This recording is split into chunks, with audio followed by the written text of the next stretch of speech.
Hello everyone, कैसे हैं आप सभी। मैं अर्पित धीमान, आपका मैथ टीचर। आज हम डिस्कस करने वाले हैं चैप्टर 4 क्वाड्रेटिक इक्वेशन की एक्सरसाइज 4.2 का पार्ट 2।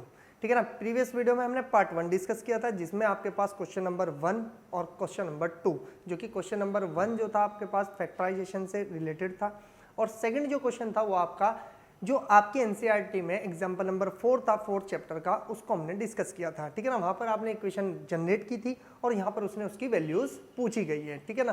तो आज हमारे पास जो डिस्कशन होने वाला है वो होने वाला है कुछ थ्योरेटिकल क्वेश्चंस, यानी कि कुछ आपकी प्रैक्टिकल प्रॉब्लम्स हैं, उनको जनरेट करना है क्वाड्रेटिक इक्वेशन में और उनका आपको सॉल्यूशन करना है। ठीक है जी। आप उसका सॉल्यूशन चाहे तो क्वाड्रेटिक फॉर्मूले से कर सकते हैं, या आप आपके पास स्प्लिटिंग द मिडिल टर्म से कर सकते हैं। लेकिन हमारा पूरी एक्सरसाइज अभी आपकी स्प्लिटिंग द मिडिल टर्म से डिनोट हो रही है, तो हम सारा सॉल्यूशन करेंगे स्प्लिटिंग द मिडिल टर्म से।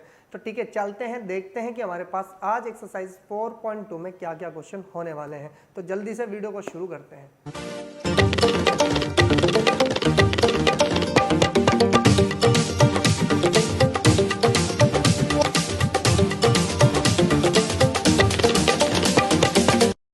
तो देखते हैं हमारे पास आज जो फर्स्ट क्वेश्चन होने वाला है हमारा एक्सरसाइज 4.2 में, वो क्या होने वाला है। देखो, आज हमारे पास थर्ड क्वेश्चन है, क्योंकि 2 क्वेश्चन हमने पार्ट 1 में डिस्कस कर चुके हैं।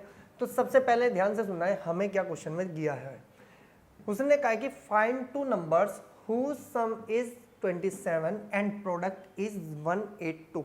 देखो, आपको पता है कि भाई हमें सम दिया 2 नंबर्स का और उनकी प्रोडक्ट थी। तो आप अगर सोचेंगे तो 2 नंबर मान लेंगे एक्स वाई, कि x plus Y equals to हमारे पास कितना है, आपके पास 27, and x into Y equals to मेरे पास 32। आप उससे भी सॉल्यूशन निकाल सकते हैं। मैं ये नहीं कहूँगा कि आप निकाल सकते हो या नहीं निकाल सकते, लेकिन क्वाड्रेटिक इक्वेशन है तो क्वाड्रेटिक इक्वेशन में कैसे आपको नंबर्स दिखाने हैं। सपोज करिए आपके पास एक 27 नंबर है, यानी कि आपके पास ये समझ लिया 27 रुपये, यानी कि 27 रुपीज़ है। आपको 2 पार्ट में डिवाइड करने हैं। सपोज करिए आपने x को कुछ रुपीस दिए, तो दूसरे के पास क्या मिलने वाले हैं, 27 माइनस के x। भाई एक को x रुपीस दिए तो दूसरे के पास क्या जाएंगे, अदर पर्सन के पास आपके पास जाएंगे 20 माइनस के x, यानी कि जितने आपने उसको दे दिए। सपोज करो आपने 5 रुपए इसको दे दिए, तो इसके पास कितना बच जाएगा, 27 माइनस के 5 इक्वल्स टू 22 रुपीज। क्लियर हो गई इतनी बात। तो हमारे पास वो 2 नंबर्स क्या है उसके बारे में डिस्कस कर लेते हैं। हम यहां से लिखेंगे लेट द फर्स्ट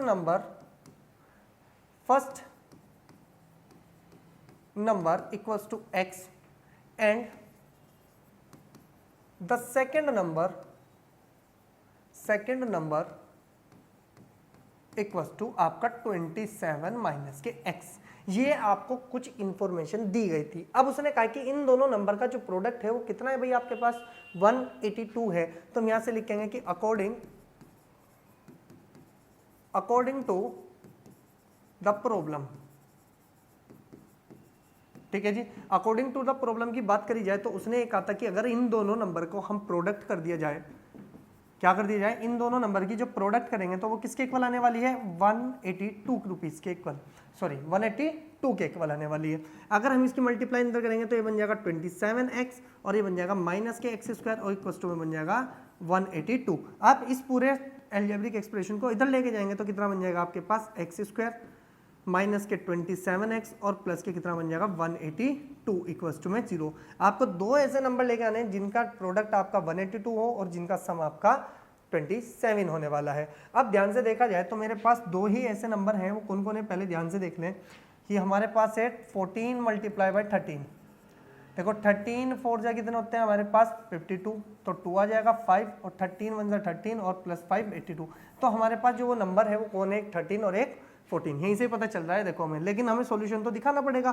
तो हमारे पास क्या आएगा, एक्स स्क्वायर माइनस के 13 प्लस के 14 मल्टीप्लाई बाय एक्स और प्लस के 82 इक्वल्स टू में कितना बन जाएगा, 0 बन जाएगा। ये बनेगा एक्स स्क्वायर माइनस के 13x और माइनस 14x और प्लस के 182 इक्वल्स टू में 0। आप दो के पेयर बनाएंगे तो यहाँ से कुछ कॉमन पार्ट आपको मिलेंगे। दोनों में से कॉमन पार्ट क्या है भाई, आपके पास x है तो x माइनस के कितना बन जाएगा 13 और माइनस के इधर 14 है तो x माइनस के कितना बन जाएगा इधर भी 13। इक्वल्स टू में कितना आ गया आपके पास, 0 आ चुका।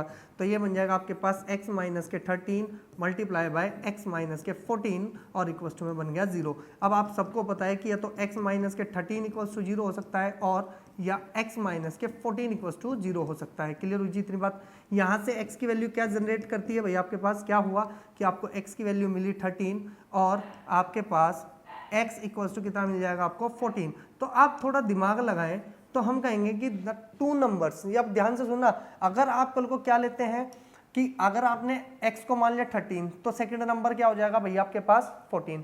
अगर आपने कहा कि फर्स्ट नंबर मेरे पास 14 है तो सेकंड नंबर क्या हो जाएगा मेरे पास आपका 13। ठीक है जी। तो हम यहां से लिखेंगे कि द नंबर्स, आप इसको क्या लिखेंगे कि द नंबर्स इज कितना हो सकता है, सॉरी द नंबर्स आर, क्या होगा भाई मेरे पास या तो 13 होगा या 14 होगा, और या 14 होगा या 13 होगा। दो ग्रुप बन सकते हैं, या तो 13 14 का बनेगा या 13 14 का बन सकता है। ठीक है ना, या तो 14 13 लो या 13 14 लो, दोनों ही आपके क्या कहलाएंगे, आंसर के सॉल्यूशन कहलाएंगे। ठीक है जी, फटाफट स्क्रीनशॉट ले और चलते हैं दूसरे क्वेश्चन पर।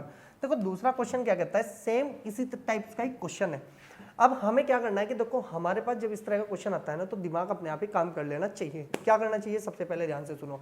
उसने कहा कि find two consecutive positive integers sum of whose squares is 365। कहने का मतलब क्या है भैया, आपके पास दो नंबर है कॉन्जिक्यूटिव है, उन दोनों का स्क्वायर का सम कर दो तो वो किसके इक्वल आ जाते हैं भैया आपके पास 365 के इक्वल है। तो यहां से क्या लिखेंगे, let the two consecutive number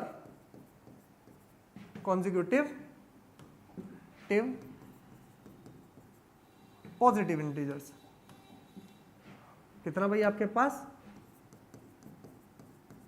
positive integers. ठीक है, आर क्या मानेंगे भाई, पहले को मान लो x एंड और दूसरे को मान लो x+1। तो आप ध्यान से सुने, हमने कहा कि two consecutive positive integers are x and x+1 है। दो इंटीजर्स आ चुके हैं मेरे पास कि भाई अगर ध्यान से सुनो तो इंटीजर्स जो होते हैं उनमें सब में एक एक का डिफरेंस होता है। जैसे एक 2 है तो दूसरा 3 है, 3 है तो अगला 4 है, 4 है तो अगला 5 है। तो यानी कि मेरे पास दो लगातार एक साथ में आने वाले इंटीजर्स एक है, एक x है और एक x+1 हो गया। अब ध्यान से सुने कि हमें यहाँ से कुछ प्रॉपर्टी में क्वेश्चन में दिया गया था, अकॉर्डिंग टू द प्रॉब्लम, क्या चलना है भाई प्रॉब्लम के साथ। उसने कहा कि भाई इन दोनों का स्क्वायर कर दो, x स्क्वायर हो गया और आपके पास x+1 का होल स्क्वायर हो गया, इन दोनों का सम करोगे तो वो किसके इक्वल आ जाएगा, 365 के इक्वल आएगा। इतनी बात आपको याद रखनी है। अब थोड़ा दिमाग लगाएंगे, ये बन जाएगा x स्क्वायर प्लस के इसको लिखेंगे तो x स्क्वायर और प्लस के 1 और प्लस के कितना बन जाएगा 2x और इक्वल टू बन जाएगा 365। अब 365 को इधर लाएंगे तो ये बन जाएगा आपके पास 2x स्क्वायर प्लस के 2x और आपके पास बनेगा +1 और माइनस के 365 इक्वल्स टू में 0। 1 माइनस कर देंगे तो कितना बन जाएगा 2x स्क्वायर प्लस के 2x और माइनस के 364। क्लियर हुई जी इतनी बात। कितना आ जाएगा आपके पास 360 कितना बन जाएगा आपके पास 4 इक्वल्स टू में 0। अब आप ध्यान से देखिए इन सब के पास 2 कॉमन है, अगर 2 कॉमन है तो बाहर लो, ये बन जाएगा x स्क्वायर प्लस के x और माइनस के कितना बनेगा बताओ। देखो अगर 2 से डिवाइड करेंगे तो ये भी बन गया 182 इक्वल्स टू में 0। तो ये तो 2 चला जाएगा 0 के पास और इक्वेशन मिल जाएगी मुझको क्या, एक्स स्क्वायर प्लस एक्स और माइनस के 182 इक्वल्स टू में 0। अब ध्यान से सुना जाए, अब ये इक्वेशन मेरे पास जनरेट हुई इस पूरे सॉल्यूशन को करने के बाद। अब वो कह रहा है कि मुझे x की वैल्यू बतानी है, x की वैल्यू बताएंगे, यानी कि x नहीं बताना है हमें दोनों इंटीजर्स बताने हैं। x मिल जाएगा तो अगला भी मिल जाएगा मुझको। अब ध्यान से सुनो, 182 के ऐसे फैक्टर करो, मल्टीप्लाई करने पे तो कितना आ जाए आपके पास माइनस के 182, लेकिन सम करने पर कितना आ जाए हमारे पास, कितना आ जाए भैया आपके पास 1 आ जाए। अब ध्यान से सुनो, अब ये क्वेश्चन किया था ना भैया आपने 182 के फैक्टर दिखाया था 13 मल्टीप्लाई बाई 14, 14 में से माइनस 13 करेंगे तो 1 बच जाएगा और प्रोडक्ट करने पर हमारा 82 आ ही रहा है। तो ध्यान से सुने कितना मिलेगा जी मुझको। मैं क्या इसको ऐसे लिख सकता हूँ कि एक्स स्क्वायर प्लस के 14 माइनस के 13 मल्टीप्लाई बाई एक्स और कितना मिलेगा भैया आपके पास 82, ठीक है जी, और इक्वल टू में बन गया मेरे पास 0। ये बनेगा एक्स स्क्वायर प्लस के 14x माइनस के 13x और माइनस के 182 इक्वल टू में 0। अगर मैं 2 2 के पेयर बना लूँ तो देखा जाए तो कॉमन पार्ट क्या है भाई इसमें से कॉमन पार्ट है x, तो ये बन गया आपके पास x प्लस 14 और माइनस के कितना आ गया 13, तो ये भी बन गया x प्लस के 14 और इक्वल टू में बना 2। आप सबको पता है, मैं बार बार बता रहा हूँ भाई, अगर माइनस कॉमन लेते हैं तो अंदर वालों के सबके साइन चेंज हो जाएंगे। ये भी माइनस था, ये भी माइनस था, तो देखो अंदर दोनों ही पॉजिटिव बन गए। अब देखा जाए तो मेरे पास बना x प्लस के 14 और ये बन गया x माइनस के 13 इक्वल्स टू में बना 0। अब ध्यान से देखो कि x प्लस के या तो 14 0 हो सकता है और या आपके पास x माइनस के 13 इक्वल्स टू 0 हो सकता है। तो x की वैल्यू कितनी आ गई आपके पास माइनस के 14, आपको पता है कितनी आई आपके पास माइनस के 14 और x की वैल्यू कितनी आई मेरे पास, कितनी आ गई आपके पास 13। आपको पता है कि माइनस वाला तो नॉट पॉसिबल है, ये तो नहीं लिया जाएगा क्योंकि x की वैल्यू ही उसने किस में दी है आपकी पॉजिटिव में दी है। तो मेरे पास एक ही ऑप्शन बचा x इक्वल्स टू 13। तो हम यहाँ से क्या कह सकते हैं कि मेरे पास जो फर्स्ट नंबर होगा हम डायरेक्ट लिख देंगे कि first number equals to x है एंड x नहीं है हमारे पास, x की पोजीशन पे 13 है एंड और तो मेरे पास सेकंड नंबर कितना होगा भाई, मेरे पास सेकंड नंबर की बात करी जाए तो सेकंड नंबर मेरे पास कितना है जी x प्लस 1 है। तो x प्लस 1 है तो बताओ कितना हो जाएगा मेरे पास, x की वैल्यू हो गई 13 और प्लस के 1 इक्वल्स टू में 14। तो मेरे पास वो दो नंबर होने वाले हैं, एक तो हो जाएगा मेरे पास 13 और एक हो जाएगा मेरे पास 14। तो ये इसका आंसर होने वाला है। अब ध्यान से देख लो कि कोई से दो नंबर 13 14 मल्टीप्लाई, अगर 13 है तो आपके पास अगला 14 है, तो ये दो कॉन्जिक्यूटिव नंबर्स आपके होने वाले हैं। ठीक है जी, फटाफट इसका स्क्रीनशॉट लें और नेक्स्ट क्वेश्चन पर चलते हैं। देखो जी नेक्स्ट क्वेश्चन क्या कहता है उस पर ध्यान दो। उसने कहा कि the altitude of a right angle triangle is 7 centimetre less than it's base. अब आपको पता है कि एक राइट एंगल ट्रायंगल कैसा होता है, आपको पता होना चाहिए कि भाई ये मेरे पास राइट एंगल ट्रायंगल है, थोड़ा सा ध्यान से देख लेना भाई। ठीक है, अब आपको पता है कि 90 है तो 90 के सामने वाला होता है हाइपोटेनियस, अगर ये थीटा है आपके पास एंगल है तो इसके सामने वाला परपेंडिकुलर है और नीचे जो बेस है वो आपकी क्लियरली दिख जाएगी। अब थोड़ा ध्यान से सुने, अगर ये मेरे पास राइट एंगल ट्रायंगल है तो मेरे पास यहाँ पर क्या मिलने वाला है, मुझको एक कंडीशन मिलने वाली है और वो कंडीशन है पाइथागोरस थ्योरम। तो मैं करूँ कि पाइथागोरस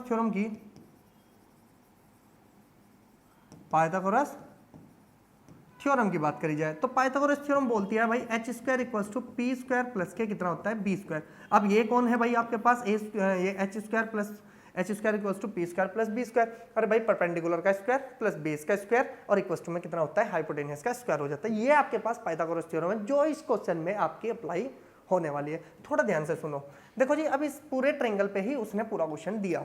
उसने कहा कि the altitude of a right angle triangle, altitude का मतलब होता है हाइट, क्लियर होगी जी मेरी बात। अब आगे उसने क्या कहा कि इस 7 centimetre less than it's base. अगर मेरे पास बेस पता हो तो उसने खुद बोल दिया कि the altitude of a right angle is, right angle का मतलब जो मेरे पास एल्टीट्यूड है वो क्या है भाई 7 सेंटीमीटर लेस देन है बेस से, यानी कि बेस से छोटा है एल्टीट्यूड, यानी कि हाइट आपकी छोटी है बेस से। तो आप यहां से लिखें कि लेट, हम यहां से लिख सकते हैं altitude of a right angle triangle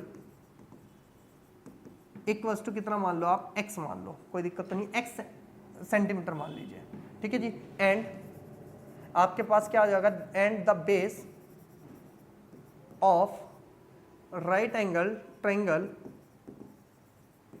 equals to में कितना बन जाएगा बताओ जी आपके पास। उसने क्या कहा है कि x माइनस के कितना है भाई मेरे पास, सॉरी हमने गलत मान ली। अब हमारे पास ये ना एल्टीट्यूड नहीं होना चाहिए था, हमारे पास बेस होनी चाहिए थी, बेस में से हम घटा सकते थे, कोई बात नहीं, अपने आपने यहाँ पे कर दिया। तो ध्यान से सुनो क्या कर सकते हैं इसका। हमने कहा नहीं यार हार्ड पड़ जाएगा आपको, नहीं तो हमने गलत लेट कर लिया।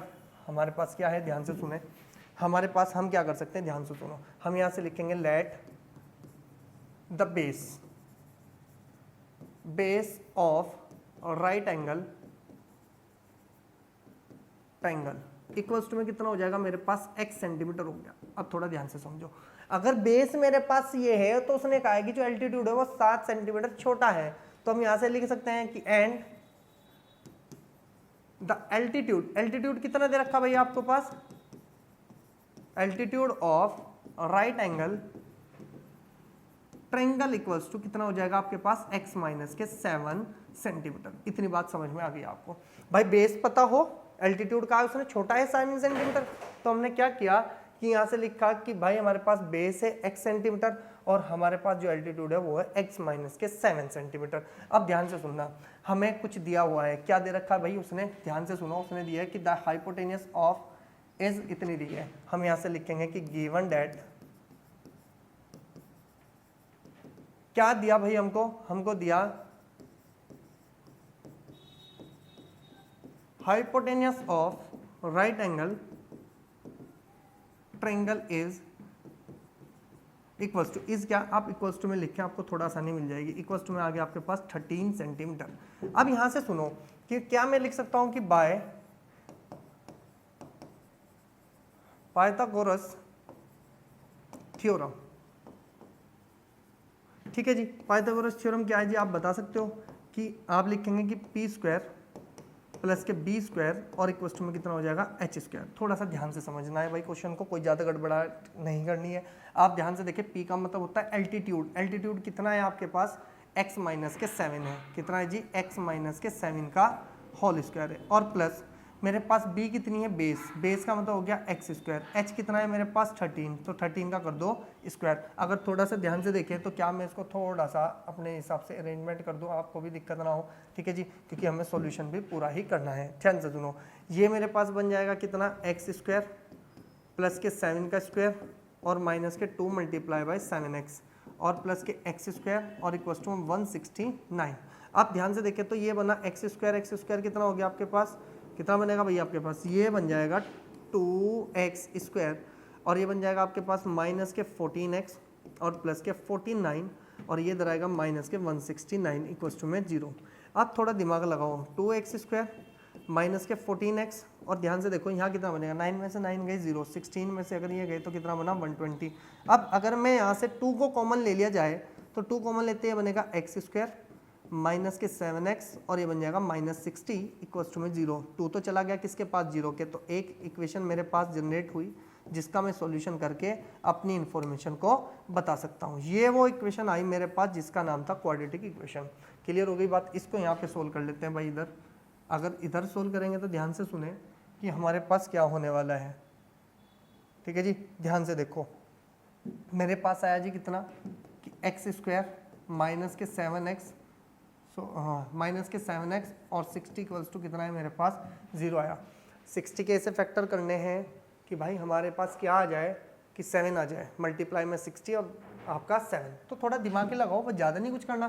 12 मल्टीप्लाई बाई कितना होता है भाई आपके पास 5, तो कितना बन जाएगा आपके पास 60 और 12 माइनस के 5 कितना बनता है 7। तो मैं क्या यूज़ कर सकता हूँ, एक्स स्क्वायर माइनस के 12 माइनस के 5 multiply by X minus 60 equals to में 0।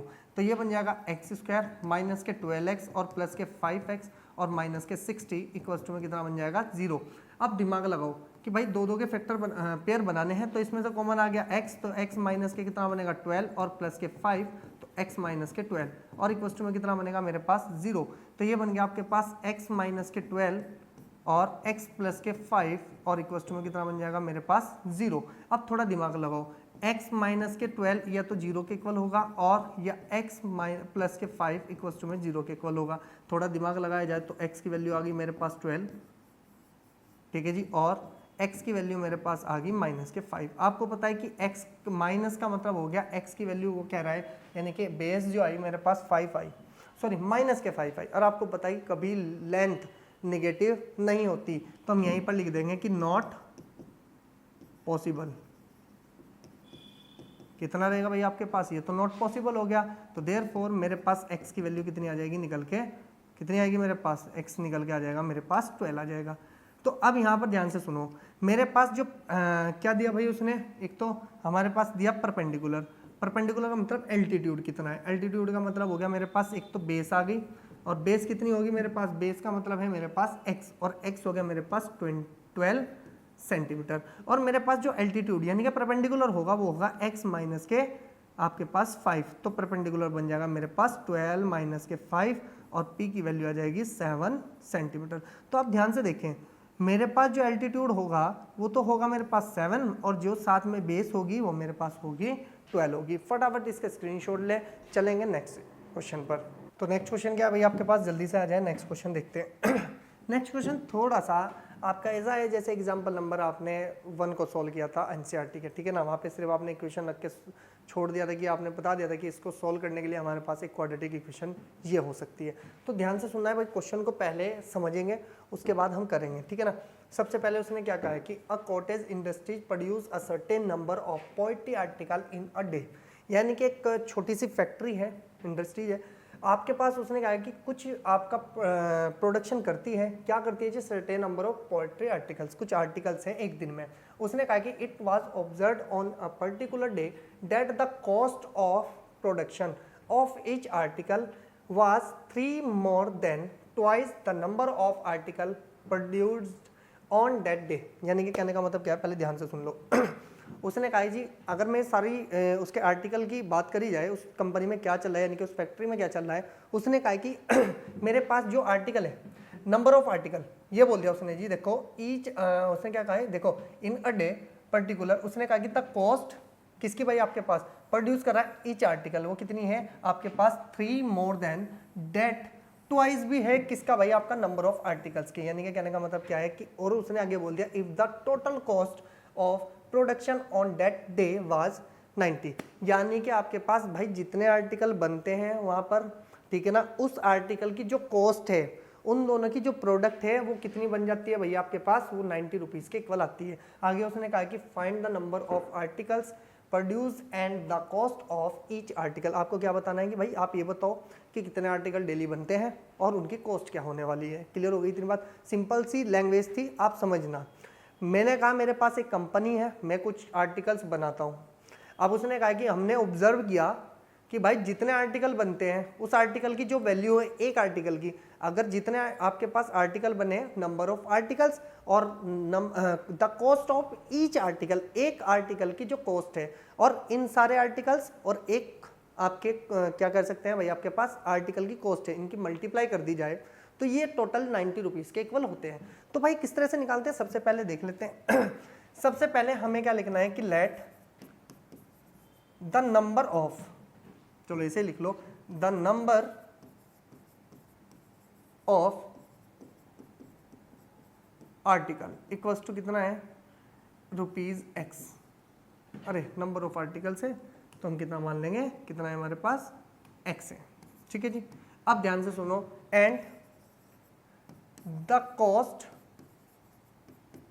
Of each article. अब ध्यान से सुनना, एक आर्टिकल की जो कॉस्ट है वो कितनी है, उसने कहा कि twice the number of articles. Number of articles कितने हैं मेरे पास, X है, तो ट्वाइस का मतलब हो गया डबल, प्लस उसने कहा कि 3 ज्यादा है, तो 3 ज्यादा है तो भाई ये आ गई आपके पास कॉस्ट, इतने रुपीस। ठीक है ना, बस इतना ही तो लिखना था भाई, यही आपका क्वेश्चन था। अब आगे आपका सॉल्यूशन कैसे करते हैं कि अकॉर्डिंग टू द प्रॉब्लम। देखो जी, उसने क्या कहा था कि आर्टिकल, उसने कहा कि द नंबर ऑफ आर्टिकल, उसमें एक दिन में जो आर्टिकल बनते हैं वो कितने हैं भैया आपके पास, आर्टिकल X है, मल्टीप्लाई करनी है। ठीक है ना, उसने बोल रखा है, देखो आपके पास कितना भैया आपके पास, मोर देन इतना था, और उसने कहा कि कितने रुपीज आती है भैया आपके पास, 90 रुपीज आती है। और वो क्या है कि total article multiply by each article की कॉस्ट कितनी है जी मेरे पास, 2x प्लस के 3, और इक्वल टू में टोटल बोलता है वो 90 के इक्वल आ जाती है, 90 डिग्री नहीं 90 के इक्वल 90 रुपीज़ बनती है। अगर देखा जाए तो इसकी मल्टीप्लाई करो तो ये बन गया 2x स्क्वायर, और प्लस के कितना बन गया 3x, और 90 को इधर लेके आएंगे तो ये बन गया 90 इक्वल टू 0।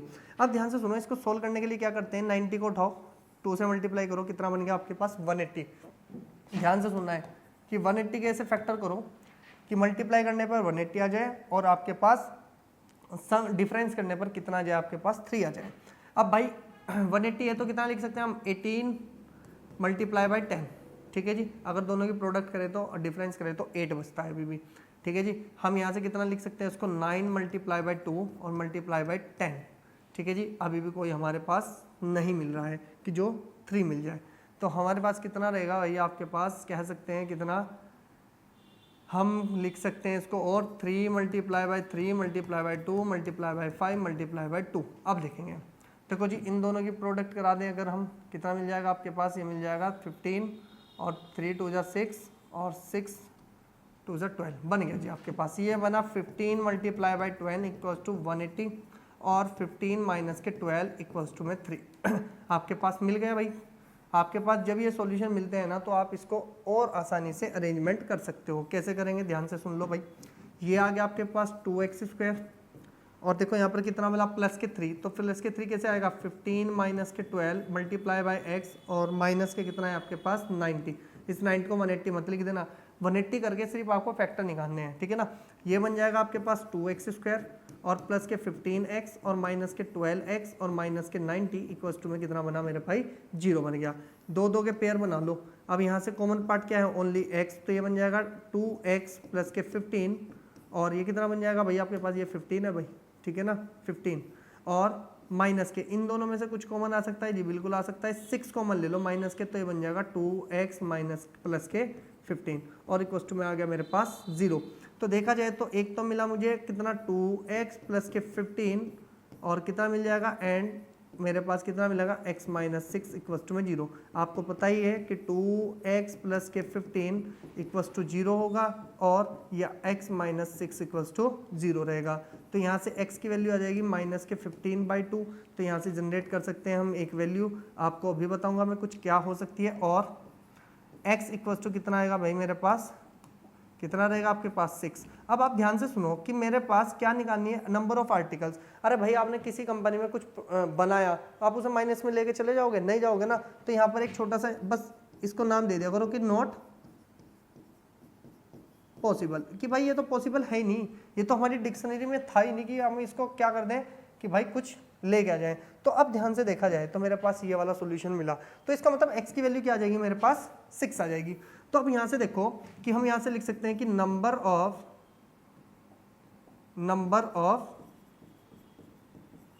आर्टिकल कितना हो गया भाई मेरे पास 6 आ गया and the cost of each article equals to कितना था भाई आपके पास 2x प्लस के कितना था मेरे पास 3 था। तो ध्यान से देखो 2 मल्टीप्लाई बाय 6 और प्लस के 3 और इक्वल्स टू आ जाएगा 2 प्लस के 3 और इक्वल्स टू में आ जाएगा 15। तो कॉस्ट मेरे पास बता दो कितनी आ गई आपके पास, टोटल मेरे पास आ गई 15 रुपीज़। तो देखो मेरे पास जो कॉस्ट है, ठीक है जी, आर्टिकल की वो कितनी है मेरे पास 15 है और टोटल आर्टिकल कितने हैं भाई मेरे पास जो बनते हैं उस कंपनी में, आपके पास कितने बनते हैं भैया आपके पास 6। तो ये हमारे पास क्वेश्चन था कि टोटल आर्टिकल तो हमारे पास 6 है, पर आर्टिकल यानी कि ईच आर्टिकल की जो कॉस्ट है वो कितनी है आपके पास 15 रुपीज़ है। अब ध्यान से देखो कॉस्ट ऑफ किसकी ईच आर्टिकल 15 मल्टीप्लाई बाय 6 कितना बनता है भाई मेरे पास, ये रहा आपके पास कितना 90। यही तो इन्फॉर्मेशन दी। आप समझ लेते हो कि क्वेश्चन बड़ा हो गया लेंथी हो गया तो हमारी समझ से बाहर जाएगा, ठीक है ना। और ध्यान रखना कभी भी इस तरह के जो फैक्टर है ना आपके दिमाग में रटने वाली बात मत करना, आपको समझ के करने हैं, नहीं तो आप 100% एक के रट लोगे, 2 के कर लोगे लेकिन तीसरा नहीं होगा, ठीक है ना। और जिस टाइम आपको इनकी जरूरत पड़ेगी ना आप कभी भी नहीं याद कर पाओगे। तो हमें याद नहीं करना है, रटना नहीं है, हमें सिर्फ समझना है, ठीक है ना। तो ध्यान से सुनना। अब आपके पास जो 4.2 एक्सरसाइज थी वो फिनिश हो चुकी है, ठीक है ना। नेक्स्ट आपकी जो एक्सरसाइज होने वाली है वो होने वाली है 4.3 और अच्छी एक्सरसाइज है क्योंकि वहाँ पर हम यूज़ करने वाले हैं क्वाड्रेटिक फॉर्मूला। अभी तक हमने क्वाड्रेटिक फॉर्मूला यूज़ नहीं किया और उसी में ही आप इन्वॉल्व करने वाले हैं nature of roots. Nature of roots मतलब डिस्क्रिमिनेंट पर बनी हुई सारी कंडीशंस, ठीक है ना। तो मिलेंगे नेक्स्ट वीडियो में। इतना आप कर लीजिए, इस एक्सरसाइज को अच्छे से कंप्लीट और इंट्रोडक्शन पार्ट को भी कवर कर लेना, ठीक है ना। तो नेक्स्ट एक्सरसाइज में आपके पास यूज़ होने वाला है, ठीक है जी। तो चलो मिलेंगे नेक्स्ट वीडियो में, तब तक के लिए आप अच्छे रहें और इसको एक्सरसाइज को करते रहें।